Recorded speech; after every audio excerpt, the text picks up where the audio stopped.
Cowboy, you saved the youngest. Now by sacred law, you must marry all four sisters. Before we dive into the story, don't forget to like the video and tell us in the comments where you're watching from. Heat pressed against the landscape as if the sun wanted to burn every living thing off the land. Dust moved in waves across the road, sticking to skin and clothing. Garrett Holt rode with his head down, hat pulled low, his shirt damp from sweat that had dried twice already today. He rode alone most days because that was easier. He owned a ranch not far from here, 60 acres of stubborn earth and fences that constantly needed repair. A couple hired hands came and went, but Garrett stayed. He had left too many people behind in his life. This ranch was supposed to be a place where he didn't fail anyone anymore. He came into this territory years ago after serving as a scout during the war. He saw how quickly a life could end. He buried friends. He made mistakes he didn't talk about.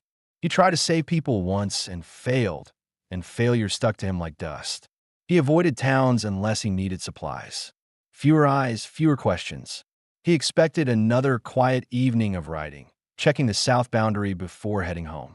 Then he heard shouting. His horse slowed as Garrett listened. Voices raised in anger, a woman's cry, the sharp crack of a rifle. His shoulders tightened, breath held, instincts from the war gripping him again. He guided his horse forward until he reached the edge of a small ravine. Below, a wagon lay on its side, a wheel broken. Four young women were herded away from it by three armed men, wearing badges that didn't look official, not the kind carried by real lawmen. The women looked Mexican and Apache mixed. Long dark hair, bronze skin, faces full of warning and desperation. Their hands were bound, dresses torn. They tripped as they were forced toward horses. Garrett searched the ground, saw one more man dead near the wagon, a knife still in his hand. So the women had fought already. He saw fear in their eyes. He also saw rage. One of them stumbled. The youngest, maybe 18. Small, slight, terrified. Her shoulder was bare where cloth had been ripped off. She hit the ground hard and a horse reared above her, hooves flashing dangerously close to her skull. The girl froze, arms tight to her chest, as if bracing for the end. Garrett reacted before thinking. His rifle came up. His shot dropped the rider, threatening the girl. A bullet cracked the dirt near Garrett's boot, and he slid off his horse, taking cover behind a boulder, firing twice more, fast and clean. Another captor fell. The last two men fled, kicking dust into the air, choosing their lives over whatever plan they had for those women. Silence returned almost too quickly. Garrett stayed behind the rock a beat longer, scanning for movement, watching the women. All four were pressed close together, breaths fast, eyes wide. Grazes, bruises, dirt. The youngest still shaking. Garrett stood slowly with his hands away from his gun. "You're safe," he said, voice controlled, steady, serious. The oldest stepped forward. Her dark braid hung over one shoulder, partially covering the deep tear in her dress. She pulled the cloth up without showing embarrassment, only exhaustion and determination. She stood straight, like she refused to let danger break her dignity. "My name is Isabel," she said, her voice low but firm. "This is Serena, Marisol, and Alma." The other three watched Garrett, waiting for proof he was better than the last men who claimed authority over them. Garrett nodded once. "I'm Garrett Holt," he said, passing through. Serena clutched her arms tightly across her chest, dress torn from the front, breathing short like she might faint if she let herself relax even a little. Marisol stared at Garrett with suspicion sharp enough to cut through the air, as if expecting any man to take advantage the moment he saw four women alone.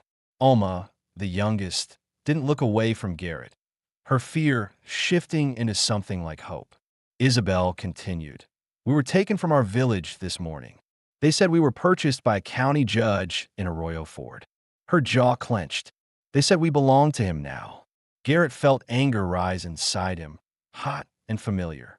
He had seen this before during the war. Men turning law into chains. "No one belongs to a man like that," Garrett said. His voice stayed quiet, because quiet made the truth heavier. Serena's voice finally broke out, raw and shaking. If you leave us here, they'll come back. Garrett looked at the ground for a moment, thinking. He had things to do. He had cattle to check, fences to repair. Every hour mattered. The ranch needed him, and he preferred staying far from trouble.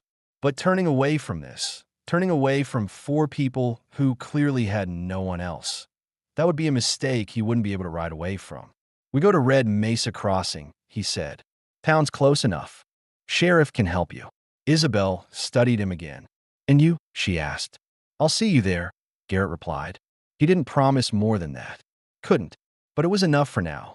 He cut their bindings carefully so they wouldn't flinch. He helped them mount the horses left behind, never letting his hands linger or his eyes stray where fabric had torn. Respect mattered more than comfort right now. The sisters didn't talk much as they rode, every one of them watching the land around them as if danger hid behind every rock. Garrett rode out front, rifle across his lap, constantly scanning the distance for returning riders. His heartbeat stayed high, not from the gunfight, but from responsibility. He had chosen this. He needed to finish it right. Behind him, Alma rode close, gripping the saddle horn like she was scared he might disappear if she let him move too far ahead. She looked at him like a drowning person looks at a rope thrown in the water. He didn't look back often, but he knew she was there. The sun lowered, shadows stretching long as they neared the town. Dust from their horses' steps rose behind them like a trail marking the start of something Garrett didn't ask for. He came to check fences. Now he was escorting 4 women who had lost everything. He didn't know yet that helping them would cost him far more than time. He didn't know yet that Red Mesa Crossing had its own rules. He didn't know yet that by saving them, he had changed the course of his life. All he knew was that he could not walk away. Not this time. Red Mesa Crossing appeared over a rise in the land, just as the sun dipped lower, turning every shadow long and dark. The town was small, a few buildings facing a dirt road, a saloon with a red lantern already lit for business, and a sheriff's office with bars on the single front window. The sisters rode closer together as they approached, each one tense because towns were rarely kind to women who looked different and had no man speaking for them. Garrett slowed his horse so they would feel less rushed, watching their eyes track every stranger they passed. Townsfolk stared back with suspicion and interest, some muttering under their breath. Garrett saw the way Alma shrank slightly in her saddle when a group of men stopped to watch them ride in, their eyes lingering too long on bare shoulders and exposed cleavage made by torn fabric the sisters couldn't fix yet. Serena bowed her head, pulling her hair forward to shield what the tear in her dress revealed. Marisol glared openly, ready to fight any hand that reached out. Isabel stayed strong in front, but tension marked her voice when she whispered to Garrett, "Do not leave us alone here." "I won't," Garrett answered, because walking away now would feel like dropping a match into a barn full of dry hay and pretending the fire wasn't his fault. He guided them toward the sheriff's office. The sheriff, a man named Calder, was already standing by the door, his belly stretching his vest buttons and a badge pinned crooked to his chest. His eyes first landed on Garrett, then on the sisters, and the interest that flashed across his face wasn't polite. Garrett dismounted and kept his voice calm. These women were taken by armed men near the dry riverbed. I stopped them. Sheriff Calder stepped closer, looking the women over with slow judgment rather than concern. "Where's the paperwork?" he asked. Garrett frowned. "Paperwork?" Calder tapped the badge pinned onto his vest. "Those men you shot work for the judge in Arroyo Ford. He paid for these women fair and legal. They were promised in transaction. That makes them property until the judge signs release." "They're not livestock," Garrett said. He did not raise his voice, but the words came heavier now. Calder smirked like he had heard such objections many times. "Law disagrees.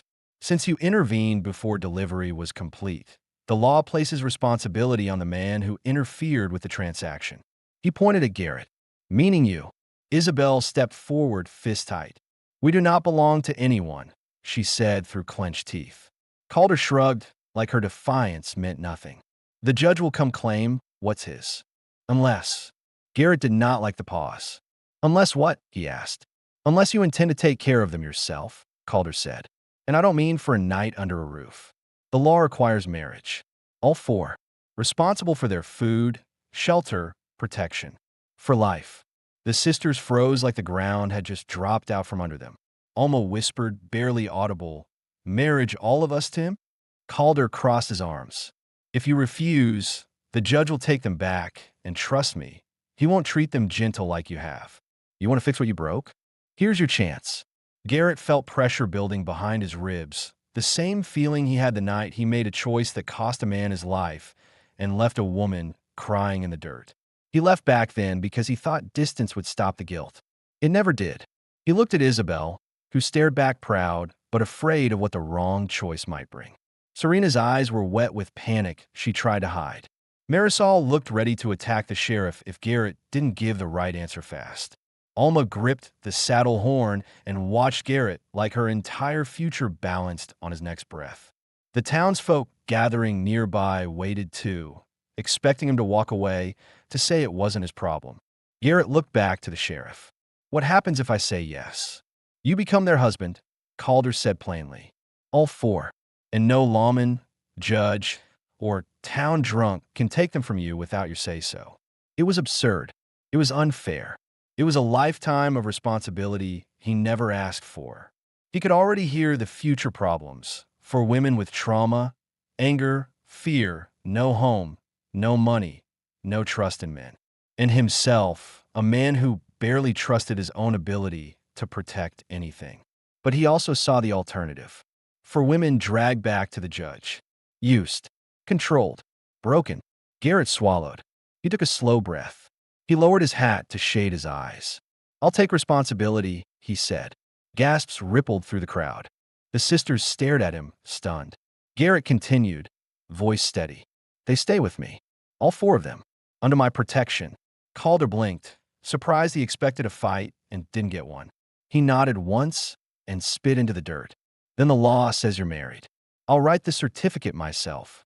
Isabel exhaled shakily, relief and fear at war inside her. Serena wiped her eyes quickly so no one would see tears. Marisol looked at Garrett like she wasn't sure whether to hate him or thank him. Alma stared at him with gratitude, so raw, almost hurt to look directly at her. People kept watching, whispering, judging. Garrett turned to the women. "We need to leave before word spreads," he said. "My ranch is quiet. You'll be safe there." The sisters nodded. They didn't have the strength to argue with hope. Garrett mounted his horse. The sisters followed. They rode out of town with the last of the sunlight pressing at their backs, while the sheriff watched with a smirk that held too much satisfaction.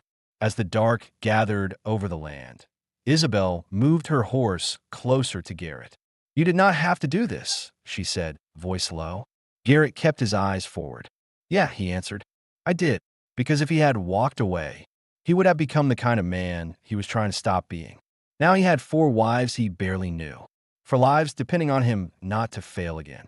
A judge who would come looking, and a ranch built for one man, now holding 5. Tonight, they would reach his land. Tomorrow, everything would change." Night pressed over the land faster than Garrett expected.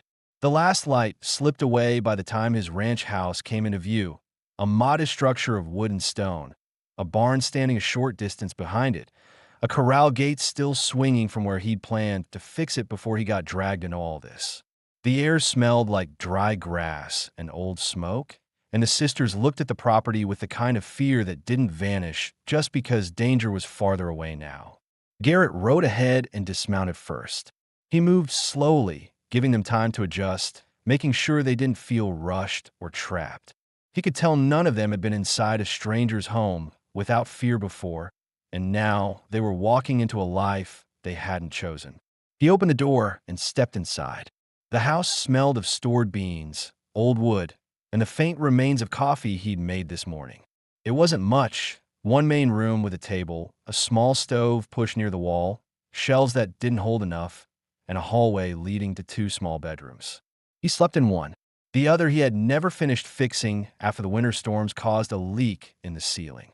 Now that second room would have to hold 4 shaken women who needed safety tonight more than comfort. Garrett lit a lantern. Warm light spread across the room. The sisters stepped inside hesitantly, Alma the slowest, eyes darting like she expected someone to jump from behind a wall. Isabel gently touched her back, guiding her further. Serena wrapped her arms across her chest to hold her torn dress together. Marisol looked everywhere at once, probably counting exits and windows, not trusting walls to protect them. Garrett saw all of it and didn't comment. He pulled a few extra blankets from a trunk and set them on the bed in the second room. "It's not finished," he said. "Roof still needs patching, but it's dry. It'll do for tonight." Serena asked quietly, "Where will you sleep?" "Barn," Garrett answered without hesitation. "You take the rooms. You need locked doors more than I do." He showed them the simple wooden latch they could close from the inside. Isabel checked it twice before she let go. Garrett wasn't blind. He knew some listeners might wonder why he didn't share the house with them, especially after being declared their husband. But he wasn't that kind of man. Not with women who were scared and bruised and unsure if any man deserved trust. He needed them to breathe without fear first. He went to the kitchen shelf, grabbed a sack of beans and tin cups. "You're hungry," he said, not making it a question. "I'll fix something quick." Marisol stepped forward. "We can cook," she said, voice firm but softer than before, maybe wanting to prove they weren't helpless. Garrett gave a small nod. "Stove's yours." It was awkward at first. Serena wasn't sure how to handle pans she'd never used.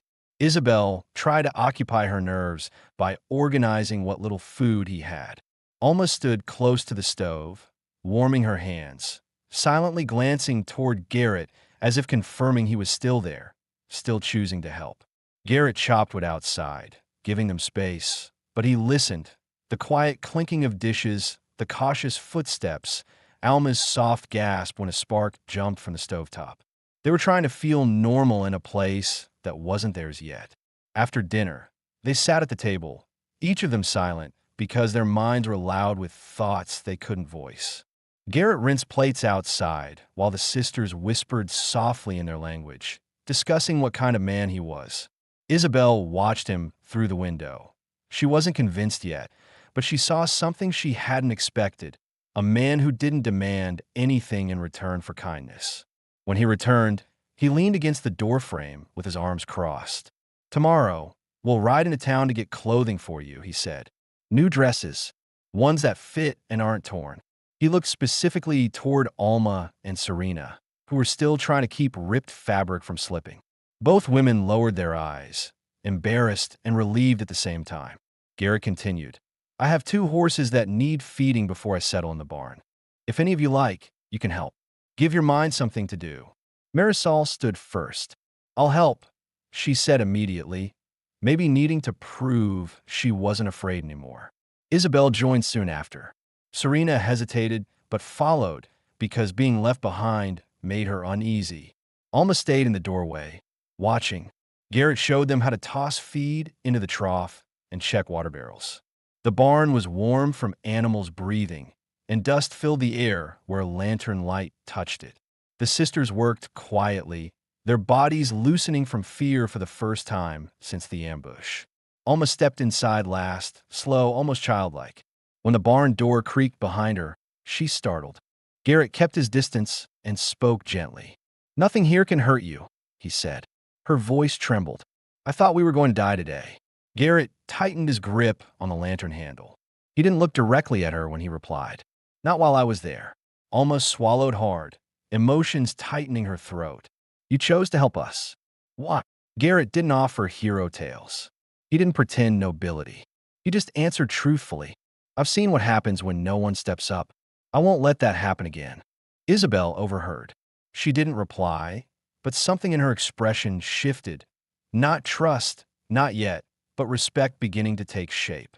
They finished the chores. Garrett led them back toward the house. The night was cold, stars sharp in the open sky. Coyotes howled somewhere far beyond the back pasture. At the porch, the sisters paused. Isabel looked him directly in the eyes. "We will not cause trouble," she promised. "I know," Garrett said. "Sleep. Doors stay locked. No one will bother you here." Isabel gave a single nod before entering. Serena followed with quick steps. Marisol lingered a moment, giving Garrett a look that said she would be watching him just as closely as he watched over them. Alma paused last. "Good night," she whispered. "Good night," he answered. They shut the door. Garrett heard the latch fall into place. He walked to the barn, found a pile of hay near his horse, and sat down with his back against the stable post. Fatigue hit him all at once. The gunfight, the decision in town, the weight of responsibility that had grown heavier with every mile. He stared up into the dark wood beams overhead. He had 4 wives now, not by desire, not by romance, but by law and necessity. He didn't know what tomorrow would bring, but for the first time in years, he wasn't the only one counting on him. And that alone meant he would not fail. Not again. Morning came fast. Garrett barely slept in the barn, his back hurting from the packed hay and his mind refusing to rest. He got up before the sun, as he always did, feeding the horses and checking the pasture fence line nearest the house. The air was cold enough that mist came from his mouth, and every crunch of dry grass under his boots reminded him that today would not be simple. He had to figure out how 4 strangers fit into a life he'd built for one. Inside the house, the sisters woke slowly. Garrett stood near the porch as they stepped out into the early gray light one by one. Their hair was tangled from restless sleep, and their dresses were still torn, exposing shoulders and cleavage they tried hard to hide with crossed arms or pulled fabric.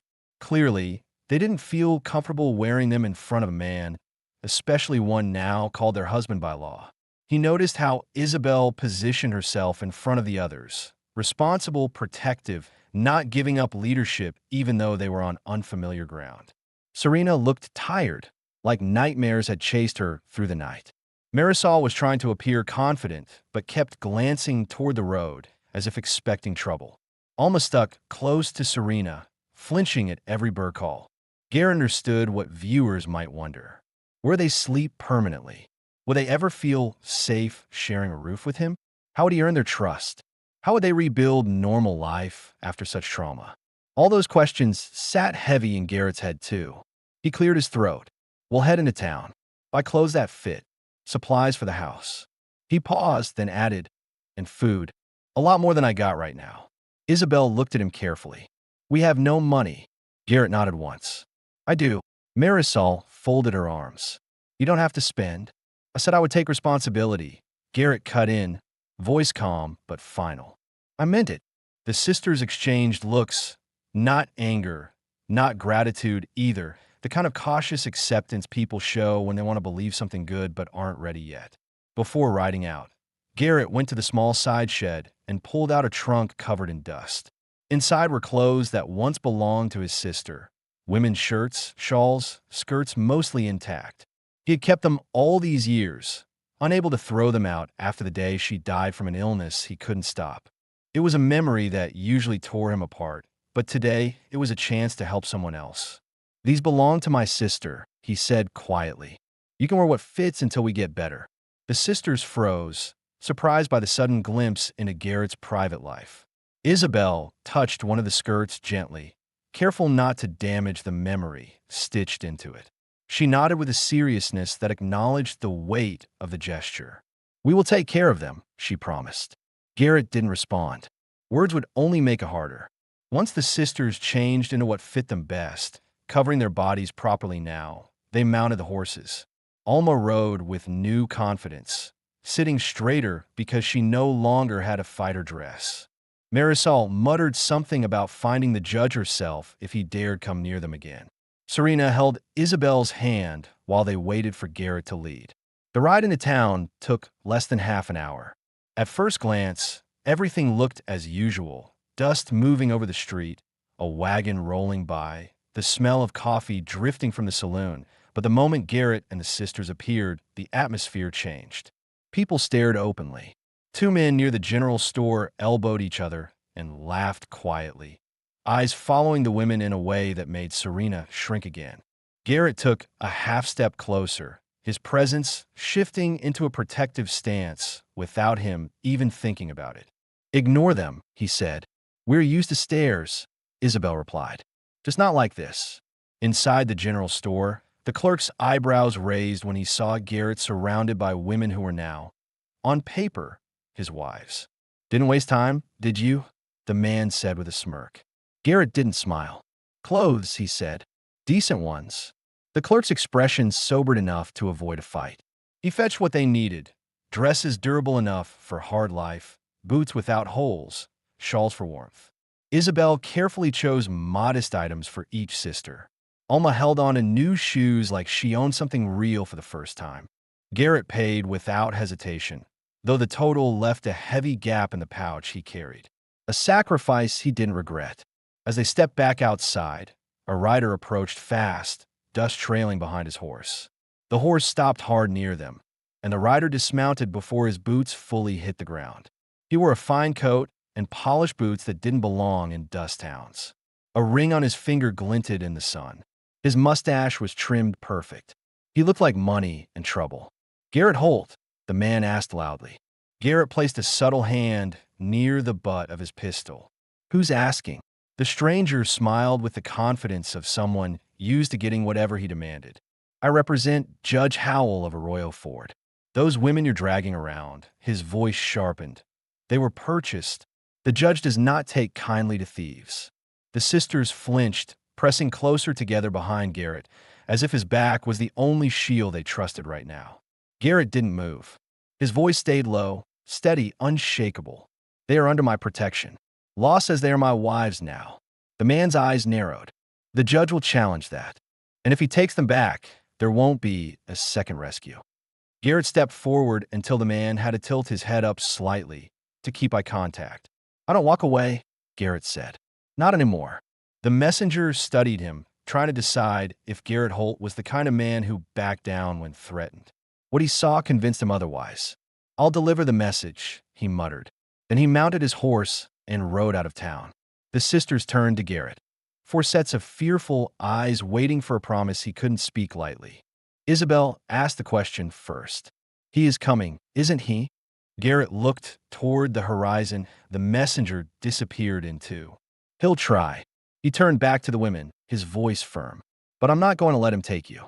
There was a long moment where the sisters just stared at him, not fully reassured, not fully hopeless, just holding on to the one truth they could count on.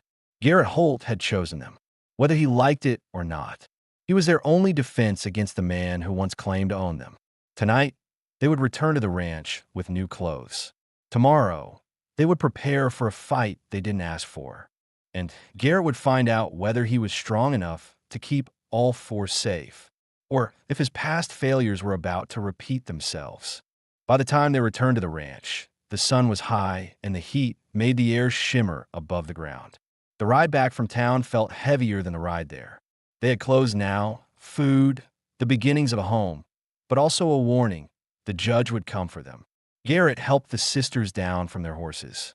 He didn't reach for their hands unless they needed balance. He made sure each woman stepped onto the ground steady and safe before moving to the next. Isabel noticed those small details. So did Serena, who kept glancing at Garrett like she was trying to understand what kind of man took on a burden that wasn't his. Inside, they changed into their new dresses, simple cotton with high collars and long sleeves, nothing fancy, but enough to help them feel like they had dignity again. When the sisters came out, they stood straighter, shoulders squared, as if clothing alone gave them a little piece of themselves back. Garrett looked at the cracked walls and empty shells of his home and understood something the listeners might have been wondering. How will 5 people live in a house built barely for one? Where will trust come from? What rules will guide their lives together? He didn't have every answer, but he had a start. "There's work to do," he said. "You're welcome to rest if you want, but routine helps. Keeps the mind from running too wild." Isabel nodded. "We work. We are not fragile." Marisol smirked.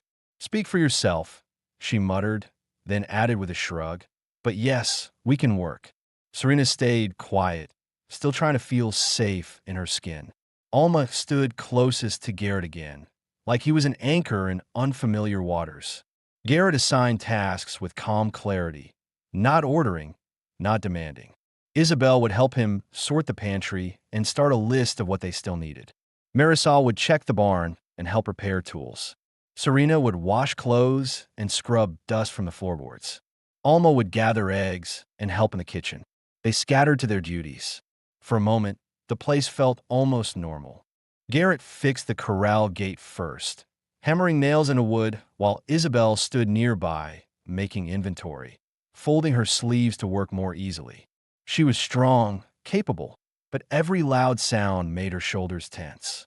Garrett noticed, and slowed his hammer swings just enough. She eventually asked the question hiding behind her silence. Why did you come upon us? You were not heading toward any settlement. Garrett didn't pause the hammer, checking fence lines, keeping rustlers away. He hesitated before adding, and staying busy keeps memories quiet. Isabel understood more than he expected. Bad ones. He didn't look at her. Enough to fill a book. For the first time, Isabel gave him a small, honest look. Not fear, not calculation, but something close to empathy. Meanwhile, behind the house, Alma discovered chickens for the first time in her life. Her laughter, brief but real, traveled across the yard. Serena scrubbed the floor by the doorway, glancing out every few minutes to make sure the others were still there. Marisol appeared carrying a toolbox, already arguing with herself about how a hammer should be used, but she smiled when Alma's laughter reached her. For a little while, danger felt farther away. When the sun dipped lower, Garrett gathered them near the front porch. He had something important to address, something any listener would be asking. What kind of marriage is this? What are the boundaries? What do the sisters owe? Garrett stood with his hat in his hands, so they knew he meant every word. I won't force anything, he said. You owe me nothing. Not your bodies. Not your affection. The law says we're married, but that don't change what I expect. Isabel blinked with surprise, and Serena's breath eased. Alma's eyes softened. Marisol crossed her arms, uncomfortable with the vulnerability she suddenly felt. Garrett continued, trust will take time. You can take all the time you need. I don't ask you to love me. Just let me protect you until you can protect yourselves. Silence followed, heavy, emotional, necessary. Finally, Serena whispered, we will try. And that was enough. As evening settled, Garrett made supper. Beans, cornbread, simple but warm. The sisters ate quietly, still learning how to exist without fear watching every movement. Afterward, Alma stepped outside while the others cleaned up. She watched the sky turn from blue to orange to deep violet. Her voice was small when she spoke. I haven't seen a sunset without chains in years. Garrett stood beside her, hands on his belt buckle, eyes fixed on the horizon. You'll see a lot more here, he said. She looked up at him, and for a second, hope lit her face. A kind of innocent trust that had been stolen from her long ago. But the moment didn't last. Hoofbeats thudded in the distance, fast, numerous. Marisol stepped out of the house, hand instinctively reaching for a weapon she didn't have. Serena grabbed Alma and pulled her close. Isabel moved in front of them all. Garrett grabbed his rifle. Dust rose on the road. For riders. No six. Heading straight toward the ranch. Alma's voice trembled. Is it the judge? Garrett stepped forward, jaw tight. Inside, he ordered, now. The sisters obeyed without argument, fear returning with explosive force. Garrett stood alone in the yard, eyes narrowed at the oncoming figures, ready to face whatever came next. He had promised to protect them. Now he would have to prove it. Garrett didn't move as the riders closed in, dust swirling around them. He held his rifle in front of him, stance steady, ready but not reckless. Inside the house, the sisters peeked through the window, breaths held tight in their chests, hoping the judge hadn't arrived to drag them away before they'd even found a night of peace. The riders slowed. Horses snorted, kicking up dust and sweat into the evening air. Garrett recognized the man leading them, Sheriff Calder. Behind him came 3 ranch hands Garrett had seen in town before, and 2 strangers wearing travel coats. Calder raised his hand. Stand down, Holt. We aren't here for trouble. Garrett kept the rifle aimed low, not away. Then why bring 5 men and ride fast toward my home? Calder slid off his horse with a grunt and brushed dust from his vest. I need a word about your new household. Garrett waited. Calder stepped closer, lowering his voice so only Garrett heard. There's talk in town. Folks claiming those women were bought legal. If they come here to take them back, I need to know which side of the line you stand on. Garrett didn't hesitate. This side. Always. Calder gave a slow nod, like he expected that answer. Good. Because the judge's men are coming soon. Not tonight, but soon. The sisters inside tensed, waiting for Garrett to react. Garrett asked, "Then what do you want?" Calder's eyes tightened. "Before any trouble kicks off, I need proof those women aren't fugitives from any territory around here. If Judge Howell claims ownership, he'll twist any missing detail into a reason to drag them away. Paperwork protects them. I need their names and where they came from." Garrett hadn't thought about that yet. The law always demanded proof. The sisters had none except their word and the bruises on their skin. "I'll get the details," Garrett said. Calder pointed a warning finger. "And be sure the story matches." Judges love catching people in contradictions. He stepped back toward his horse. "We'll talk again tomorrow, Holt.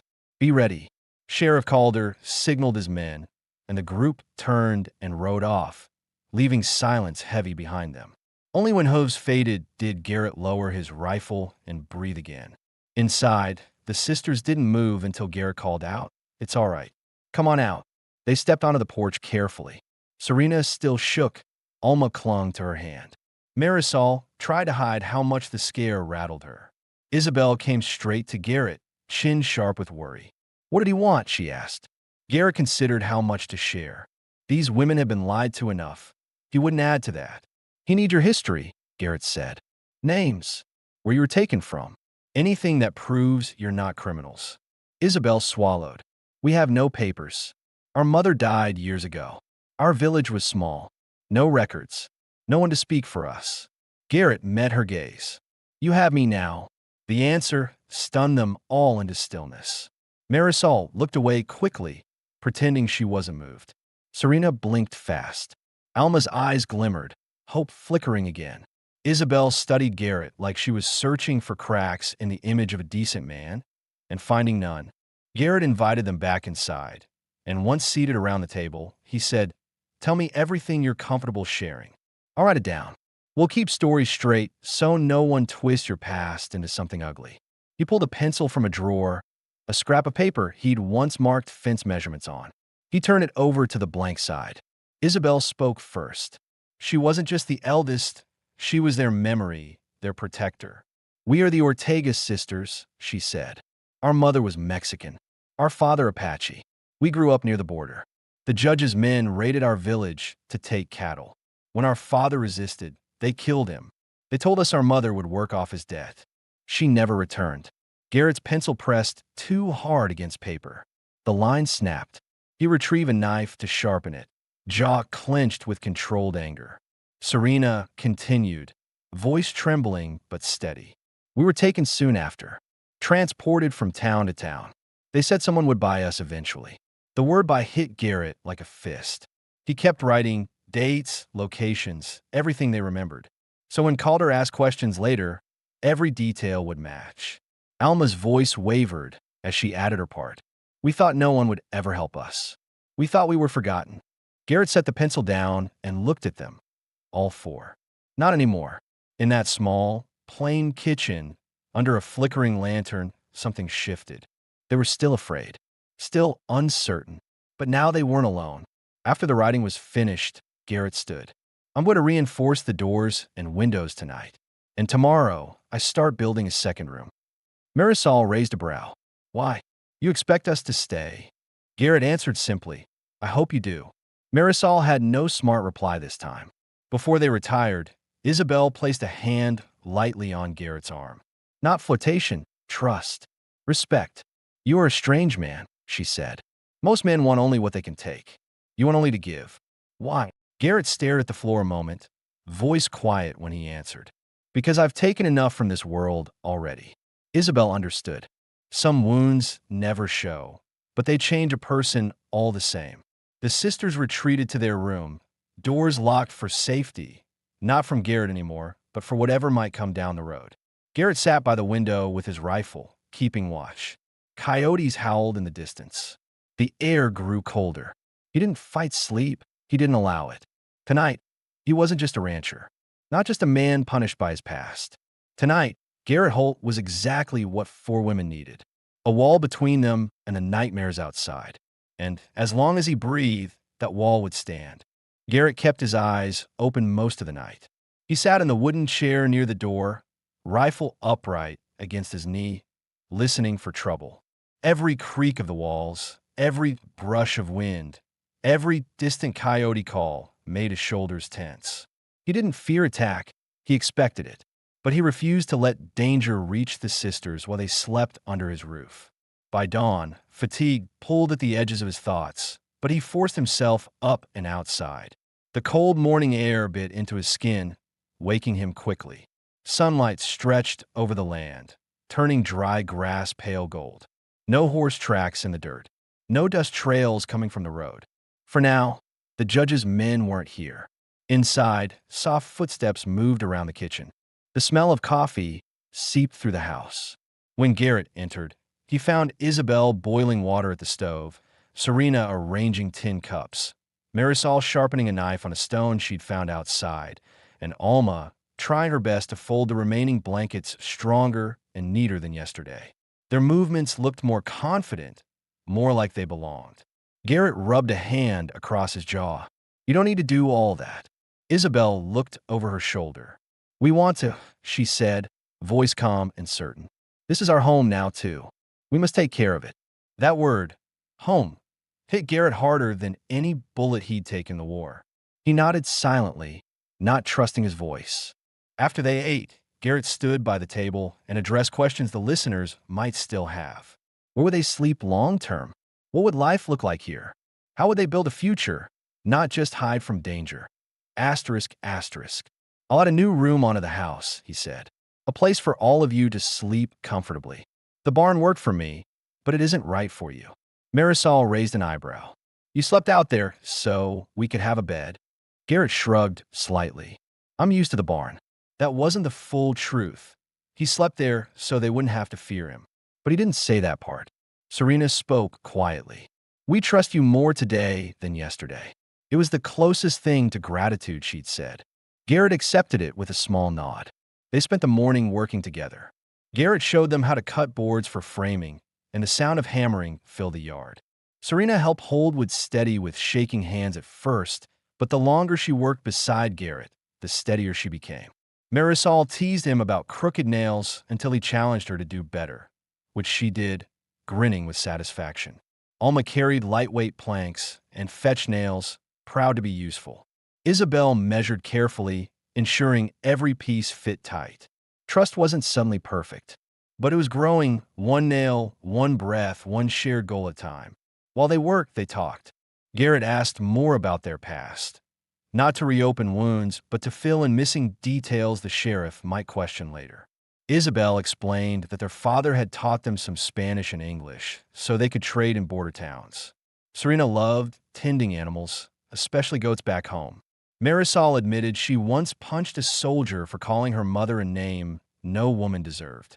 Alma confessed she feared loud noises because one-night raiders came without warning, and since then, silence or noise could both feel dangerous. Garrett answered their questions too. He told them that he had a sister, Maria, whose dresses they wore now. Maria had died young, too young, and Garrett had carried guilt ever since, believing he could have helped but failed. He said little more, but the sisters understood. Loss was not something only they carried. The day warmed. Sweat built on skin and tools heated in the sun. When Garrett paused for water, he noticed Alma watching him again. She looked away quickly, cheeks pink, but she didn't hide the way safety had settled into her shoulders when he stood close. Later, during a break, the sisters sat under the porch shade while Garrett repaired the barn latch. Alma walked over, holding a dry biscuit. She offered it with shy courage. For you, she said. Garrett took it gently. Thank you. For a moment, they just stood there, not needing words. Alma gave a tiny smile before running back to the others, proud of the step she had taken. Work continued until afternoon. The new room frame was upright, strong and straight, a symbol of permanence. Garrett wiped his forehead with his sleeve, breathing deep. Suddenly, Isabel's voice sharpened. Dust on the road. Garrett turned fast. A thin cloud rising from the direction of town. Riders again. The sisters stiffened, eyes wide, hearts pounding through the quiet. Garrett steadied his rifle, but kept it lowered. Soon the riders were close enough to recognize Sheriff Calder and two deputies. Not an enemy team, but not exactly welcome visitors either. Calder stopped his horse and dismounted. He looked around the property, impressed despite himself. "You work fast." Garrett stepped forward. "You here for the statements?" Calder nodded. "Better sooner than later. The judge's men have been asking questions in Arroyo Ford. They're moving this way." Fear crept into Alma's grip as she held Isabel's arm. Serena stared at the horizon like danger might form any second. Marisol reached for the knife she'd been sharpening earlier, ready to protect what little freedom she had regained. Calder noticed the sisters' fear and addressed them directly, softer than his usual voice. "I'm no enemy. If your story matches, I'll defend your right to remain here." Isabel spoke first. She told the story clearly, calm but full of truth that a lie could never imitate. Serena added details, places, names. Marisol spoke boldly. Alma, though nervous, confirmed what she could, clinging to Isabel's guiding hand. The statements matched perfectly. Calder wrote it all down, nodding as he worked. "Good. If the judge tries to claim otherwise, he'll have to fight me in the county court." Hope flickered. Not a guarantee, but a chance. Before leaving, Calder pulled Garrett aside. "Be prepared," he warned quietly. "Judge Howell is a cruel man. He doesn't lose what he paid for without blood. Fortify your property. Keep your rifle close." Garrett met the sheriff's gaze without fear. "I intend to." Calder mounted his horse and rode off again, leaving dust and silence behind. Isabel stepped to Garrett's side. "He will come," she said. "Yes," Garrett replied. "But he won't win." The sisters watched him, searching for cracks, doubts, fear, but they found none. Garrett wasn't fearless. He was determined. There was a difference, and that difference mattered. As evening settled, the new room's foundation stood firm. The sisters changed into fresh clothing again, and Garrett cooked another simple supper. They sat together at the table, no longer separated by silence or mistrust. The house felt fuller, warmer, like a family taking shape, even if none of them dared speak the word aloud. After dinner, Marisol surprised everyone by asking, "Are there horses we can learn to ride better? If the worst happens, we should be able to run or fight, not hide." Garrett looked at her, then nodded. "I'll teach you. All of you." Isabel nodded firmly. "We will learn anything you teach. We will not be helpless again." Garrett admired their resolve, their strength rising through fear. "You're not helpless. Not anymore." Later, while the sisters settled in their room, Garrett sat by the window again with his rifle, watching the road under moonlight. He replayed every detail of the day, how they worked together, how trust had taken a breath of life, how danger drew nearer with every passing hour. But he also remembered Isabel's steady voice, Serena's courage returning, Marisol's fire becoming purpose, and Alma's shy biscuit offering, tiny victories that meant everything. Garrett Holt had no illusions. This wasn't a peaceful story yet, but for the first time in a long time, he wasn't fighting alone. And whoever came to take these women away would learn that home, even a newly built one, is a battlefield a good man refuses to lose. The night after Sheriff Calder's visit settled heavy and tense over the ranch, but morning arrived crisp and bright, pretending the world wasn't about to turn dangerous. Garrett stepped outside before sunrise, stretching sore muscles and breathing in cold air that carried the scent of wood smoke and dry grass. It reminded him of quiet mornings before life got complicated, before he took responsibility for 4 women who trusted him to keep them alive. He checked the new room structure first, running his calloused fingers along the beams to make sure the frame hadn't shifted in the night. It needed a roof soon, walls, a door that locked stronger than the flimsy latch on their current room. He made a silent promise to finish it before the judge's men arrived. Inside the house, he heard dishes clinking and faint voices. Alma's laughter, soft and uncertain, mixed with Marisol's playful irritation. Serena humming under her breath. Isabel giving instructions, steady as always. They were finding a rhythm, a way to breathe again. When Garrett stepped in, he found breakfast already cooking. Isabel stood at the stove, sleeves rolled, stirring eggs while Serena sliced bread. Alma arranged cups carefully like each placement mattered. Marisol leaned against the table, staring outside, always guarding even when pretending not to. Garrett rubbed a hand across his jaw. You didn't have to. Yes, we did. Isabel interrupted gently, not turning from the stove. We need purpose. We can't sit and wait for fear. She set the pan down and finally looked at him. There was exhaustion in her eyes, but also strength, a determination that didn't exist when he first met her. He respected that. They ate together quietly. No one rushed. It wasn't a feast, but it felt like more than survival. It felt like life beginning again. Garrett noticed the way Serena's shoulders didn't shake anymore, and how Marisol smirked when he burned his tongue on hot coffee. Alma met his gaze once. Only once, but lasted long enough to show gratitude hidden behind shyness. After breakfast, Garrett stood from the table and faced them all. Today we practice riding and shooting. If trouble comes, I want you prepared. This answered another question listeners might wonder. Would the sisters learn to defend themselves? Would Garrett arm them? Asterisk, asterisk. The answer was yes. Completely yes. Marisol grinned, excitement replacing fear. Serena swallowed, nervously but nodded. Isabel squared her stance like she'd been waiting for this since the ambush. And Alma, she took a breath and straightened, refusing to be the weak one left behind. Garrett led them to the corral. 3 horses already saddled, the ones left by the judge's men, and his own gelding. Isabel climbed on first, adjusting herself confidently. She'd ridden before. Serena needed help, legs shaking until the horse moved, and she realized she could balance after all. Marisol climbed up like she owned the saddle, and the horse snorted at her boldness. Alma struggled at first, terrified of falling, but Garrett stood beside her, hands steadying the reins. You're stronger than you think, he said. Alma whispered, only because you're here. Those words hit deep, deeper than she knew. When they were mounted, Garrett explained how to turn, how to stop, how to control fear by breathing through motion. They practiced slow circles first. Isabel corrected her sisters, guiding with gentle touches and quick instructions. Serena loosened up as the horse walked steady beneath her. Marisol pushed her horse faster, challenging herself to handle speed. Alma clung to the reins, terrified, determined, and eventually her posture relaxed enough to trust the animal beneath her. Garrett watched them ride and felt something he hadn't felt in years: pride. Not in himself, in them. After riding, he set up bottles at the fence for shooting practice. He retrieved an old revolver and a small rifle, tools to defend life, not take it thoughtlessly.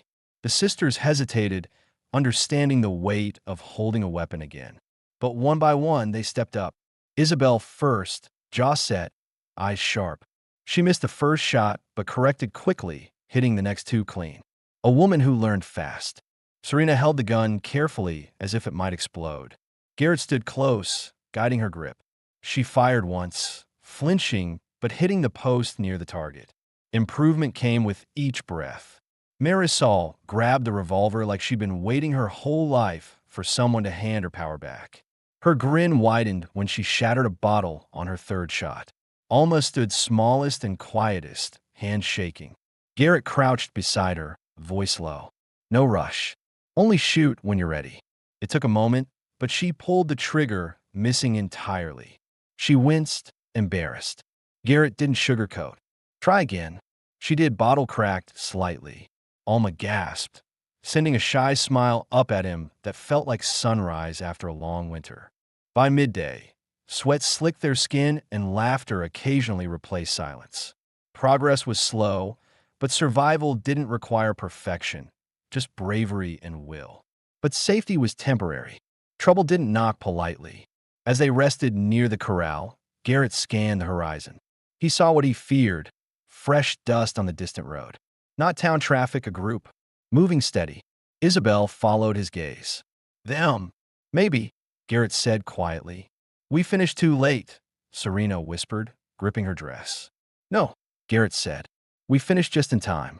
He ushered the sisters into the house. Alma hesitated like she didn't want to leave Garrett alone, but Isabel took her hand and pulled her inside.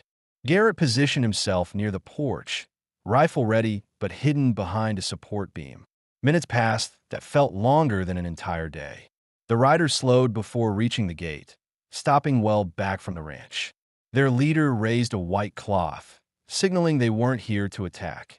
Yet, when they approached closer, dust cleared enough for Garrett to recognize the man in front. Judge Howell. Armed men flanked him on both sides. Polished boots, well-fed horses, guns too clean for ranch work. They belonged to money and corruption. Judge Howell smiled like a man, confident the world bowed to him. "Garrett Holt," he called out, "you have something that belongs to me." His tone alone made Garrett's grip tighten. "They don't belong to anyone," Garrett said. The judge laughed soft, cruel. "Everything belongs to someone. These women were purchased, paid for, and I always claim what is mine." Inside the house, the sisters watched, hearts pounding. Serena prayed under her breath. Alma stared at Garrett, silently begging him not to fall. Garrett stepped forward onto the porch, not hiding, not trembling. "They are under my protection," he said again, louder. "The county law recognizes the marriage." Judge Howell lifted a document from his coat. "The county won't matter when I take this to the territorial court.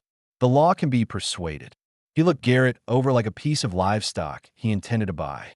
"You're outnumbered," Howell warned. "Step aside. Let me handle what I paid for."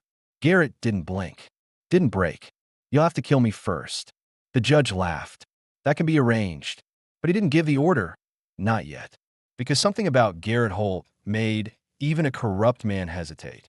Judge Howell leaned forward in his saddle. "I'll return with more men. More guns. When I come back, if these women are not surrendered, I will burn this ranch to the ground with everyone inside." Then he turned his horse sharply, signaling retreat. Dust swallowed them again as they disappeared down the road. But the threat stayed like a storm cloud that refused to move.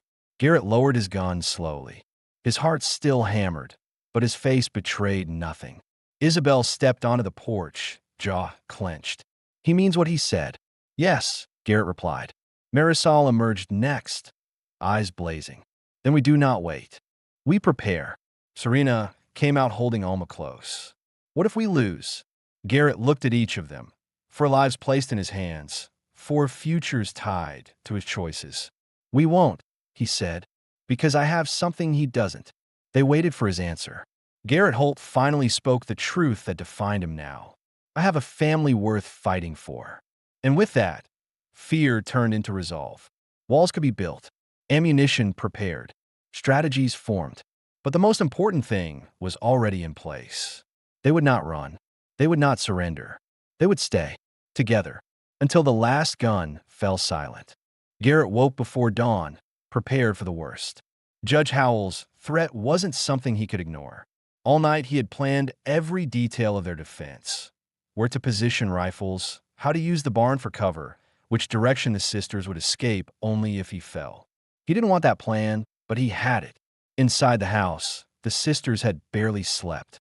They came out dressed, hair tied back, ready to stand beside him. The new room the 5 of them had built together wasn't finished yet, but its frame stood strong, a reminder of why they were fighting. Garrett looked each woman in the eyes. "No one leaves. No one gets taken. We stay together." They nodded, frightened but unbroken. Just as the sun pushed light over the hills, distant hoofbeats returned. Fast, many. Dust rose like a rising storm. Judge Howell, now with nearly a dozen armed men. The sisters hurried into position behind barrels Garrett had stacked as cover. Isabel held the rifle Garrett gave her, hands steady. Marisol gripped the revolver, jaws set and eyes sharp. Serena stayed right behind Isabel, passing bullets and watching for openings. Alma stayed close to Garrett, not to hide, but because she trusted him more than the walls. Judge Howell halted his men near the corral. "This is your last chance," he shouted. "Surrender the women, and I'll let you live." Garrett stepped forward, no tremble, no fear. "They're not yours to take. They never were." Howell lifted his hand as signal. But a rifle shot cracked first. Not from Garrett, not from the ranch, from the ridge above. Sheriff Calder and 3 deputies rode hard down the slope, rifles raised. Territorial law stands. Calder shouted, "You trespass here, Howell. You leave now or face arrest and armed resistance." Howell spun in shock. This man stole property from a court order. Calder held up the signed witness statements. These women were kidnapped. They belong to no one. Holt isn't a thief. He's the only one following real law here. Howell's men hesitated. Payment wasn't worth dying for.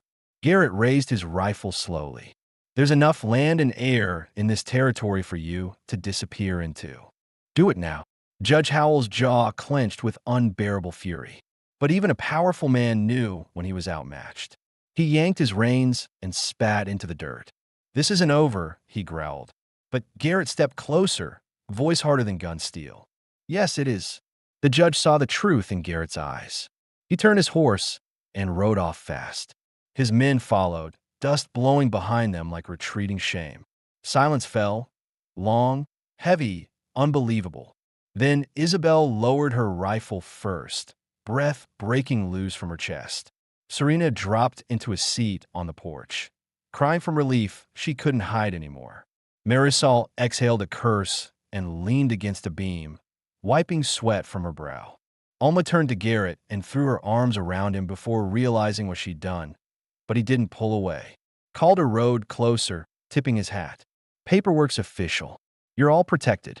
If Howell tries anything again, he'll find bars waiting for him." For the first time since they arrived, all 4 sisters truly relaxed, tension melting from their shoulders. Inside the yard, Garrett finally allowed himself to breathe. Everything he'd promised, he delivered. He faced the women carefully, knowing relationships needed clarity now that danger had passed. "I don't expect anything you're not comfortable giving," he said. "This home is yours as long as you want it. You can stay here with me, only if it's your choice." Isabel stepped closer, her gaze softening into something new. Admiration, trust, something unspoken that didn't need naming. "We choose to stay," she said. "Not because the law says so, because you gave us our lives back." Garrett nodded. "Once, because too many words might break the moment." The sisters moved inside, laughing lightly for the first time. Alma squeezed Garrett's hand before going. Marisol said he still needed to fix the fence. Serena thanked him quietly. Isabel lingered a second longer, eyes promising a future they didn't need to rush toward. Garrett watched them. 4 women who had survived hell and still stood strong. His family, his reason to stay. He looked toward the half-finished room, toward the rising sun, toward the stretch of land ahead. A ranch built for 1 now belonged to 5. And for the first time in his life, Garrett Holt wasn't alone. He was exactly where he was meant to be.